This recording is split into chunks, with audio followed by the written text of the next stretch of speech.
Berlin's decision on its German-made Leopard tanks is extremely dangerous and would be a blatant provocation. Sergey Karaganov is a former advisor to Russian President Vladimir Putin, and he joins us now live from St. Petersburg. Welcome to the program. So we've had the tank announcement now by Germany, and the Russian embassy in Berlin has said that this would elevate now the conflict to a new level. They've also called it dangerous. Why is it dangerous? Why does it elevate the conflict to a new level?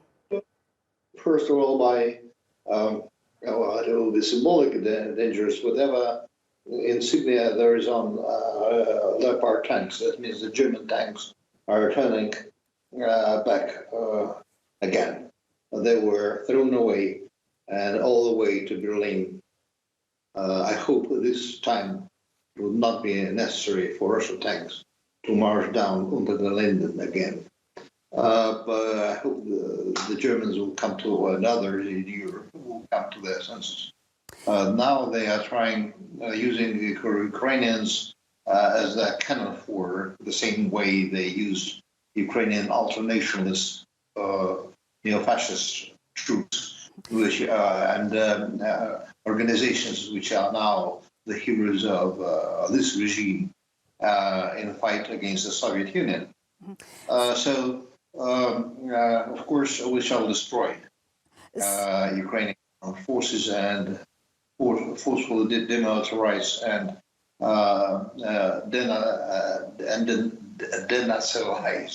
Sergey, if I may interrupt, you say you hope Germany will come to their senses, and we heard also the Russian embassy saying that Germany has abandoned its historic responsibility to Russia by approving the sending of tanks to Ukraine. So where exactly now does this leave Russia and German relations?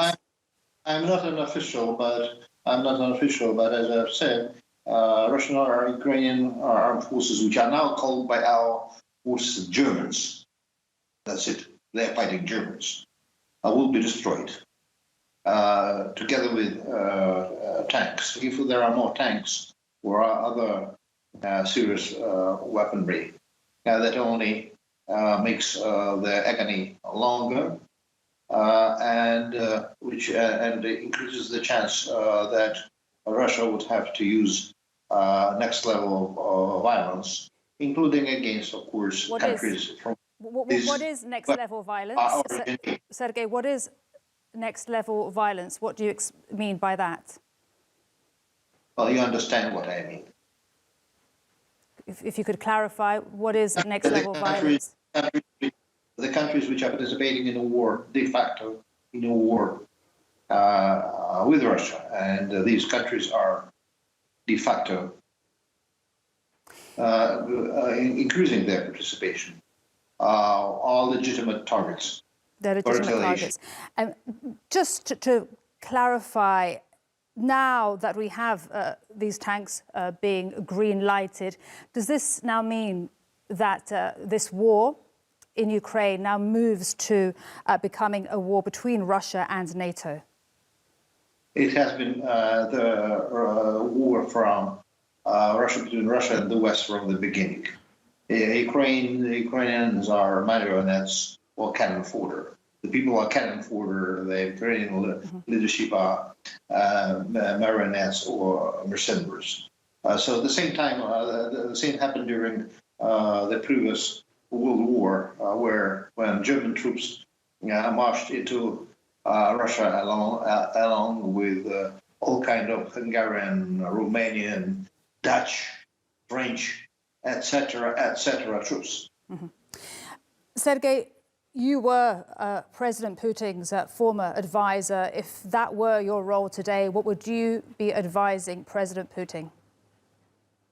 I've not been a formal advisor. I've been working for all presidents of the Soviet Union and Russia, first of all. And my advice would be rough, no clemency and no sympathy. Be rough, no clemency. Well, we will leave it there. Thank you very much indeed for speaking to us today. Sergey Karaganov, former advisor to the Russian President Vladimir Putin, joining us from St. Petersburg. Thank you for your time and your thoughts.